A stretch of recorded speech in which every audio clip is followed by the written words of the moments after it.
Some have also said that there were people who watched Attack of the Clones, and Matrix Reloaded. Mm-hmm. They talked about how little they were moved by that film, Mm-hmm. and they went back and watched Silent Running, and they said I was moved to tears, and they're like, "What's up with that?" Yeah, when I watched Attack of the Clones, if I recall correctly, when the curtain came up, if you will, the curtain went down, lights came up, I felt so empty that I immediately went home and popped Empire Strikes Back into the DVD player to fill my soul back up and remind myself that there was a reason that I liked these movies. I felt so horrible about Attack of the Clones. I absolutely detest it. It's the worst of all the 6 easily. Mm-hmm. But the question I'm asking here is, okay, we have these $100 million films like Matrix Reloaded, Attack of the Clones, and people talk about how disappointed they are. Yeah. And this guy was saying, I would trade all of them for one more little gem. Yes. Low budget little B movie like Silent Running.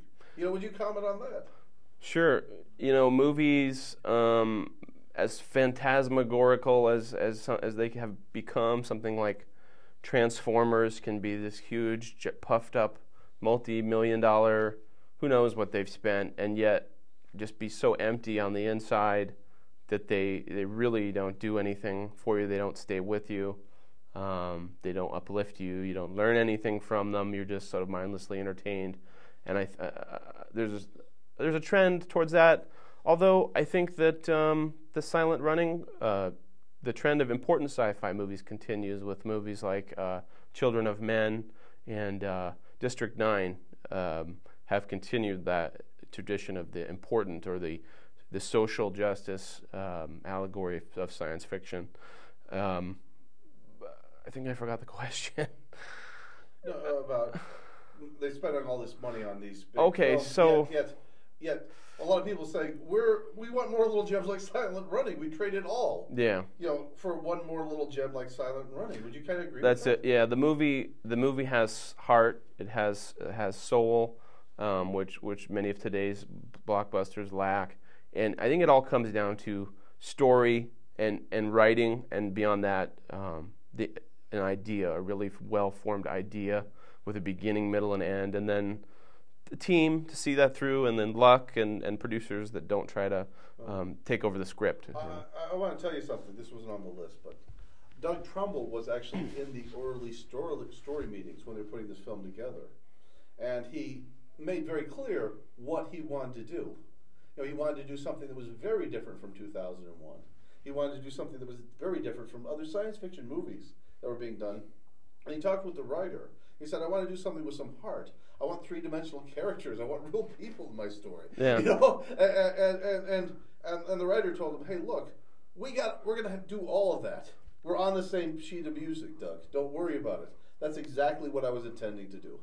So Doug Trumbull actually was in the early stages of forming up this movie.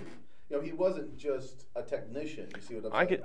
I feel that from the movie. It feels like an auteur's vision, as in there was some person in control of this from start to finish, at least enough to where a coherent picture with a lot of heart and soul remains. At the end, after the final cut.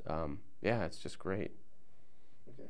They said about there's a saying: wait a couple decades, and then you could call something a classic. Yeah. Or even a cult classic. Wait a couple decades, see what's still standing. What still has momentum. Yeah. It's interesting because a movie like Forbidden Planet, which was huge at the time. Mm-hmm. Most people haven't even heard of it now. Oh yeah, I love Forbidden Planet. But a movie like Silent Running, over time, it started off slow, but it's gradually, slowly gained momentum to where a lot of people are talking about it now. Yeah. It's topical. Would you care to comment on that? Parallels between Forbidden Planet and... Well, but how Silent Running, instead of fading over time, like Mozart's music, it gets stronger. Oh, yeah.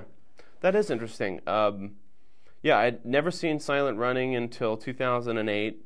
I had, from time to time in conversations about friends who have a share love of science fiction, the name would come up, and I kept not seeing it, and like I said, I couldn't find it on DVD and had to borrow it on VHS from a friend. But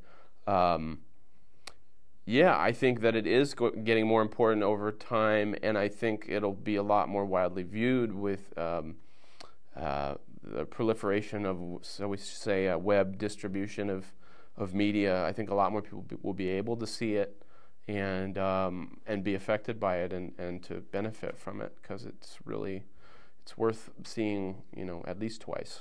So I wanted to share something with you. This also isn't on the question.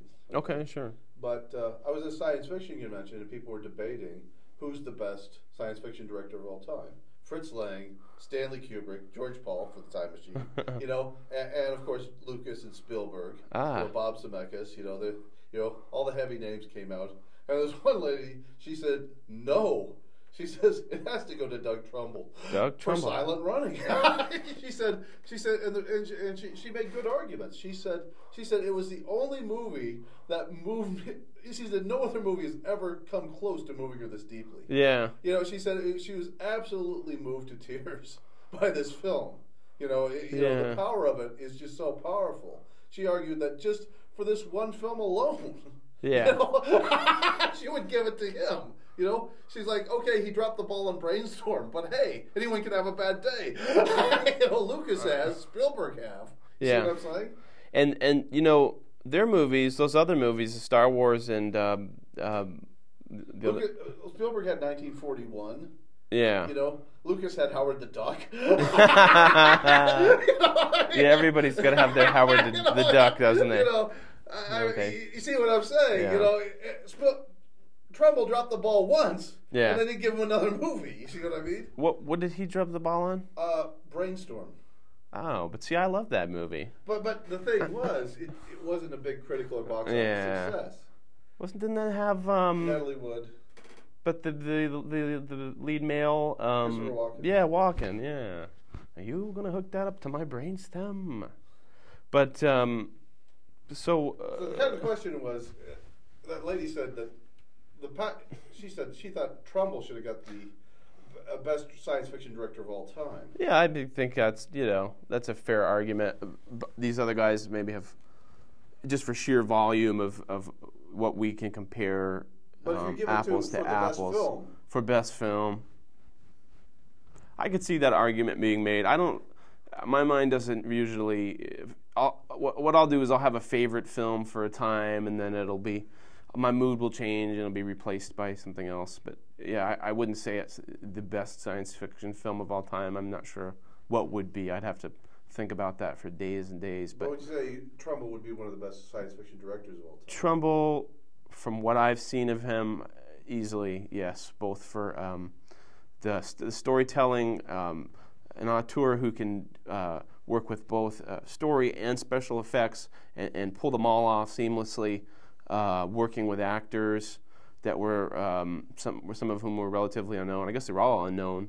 The rest of the cast still is unknown. It's still right. The anonymous cast, the anonymous crew members of the Valley Forge go on to a special place in heaven with the crew of the Nostromo and the other unknown truckers, space truckers. But if the question is he one of the best? Yeah, absolutely. For all those reasons, the economy of the budget of the movie and the economy of the story and just the sheer impact, the emotional impact that it had on me.